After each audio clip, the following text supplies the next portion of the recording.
பாண்டவர்களை சூதாட வைக்கும் எண்ணத்தோடு அழைப்பதற்காக துரியோதனன் ஒரு அழகிய மண்டபம் கட்டி தர்மருக்கு அழைப்பு ஓலை அனுப்பினான்.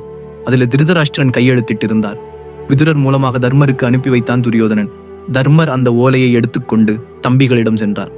திருதராஷ்டிரர் கையெழுத்திட்ட ஓலை, துரியோதனன் அனுப்பிய ஓலை, விதுரர் கொண்டு வந்த ஓலை என்று சொன்னார். அப்போது சகாதேவன், அண்ணா, இந்த ஓலையை அனுப்பியது, கையொப்பமிட்டது, கொண்டு வந்தது என்று 3 மனிதர்களை நினைக்கிறீர்கள். ஆனால் இந்த 3ஐயும் செய்தவன் ஒருவன்தான். அவன் இப்போது நம் அரண்மனை வாசலிலேயே நின்று கொண்டிருக்கிறான் என்றான். யாரது என்று கேட்டார் தர்மர். அதுதான் விதி. இருந்தால் விதியின்படி ஒன்று நடக்க வேண்டும் என்று மதியை கொண்டு அதை மாற்ற முடியாது என்றான் சகாதேவன்.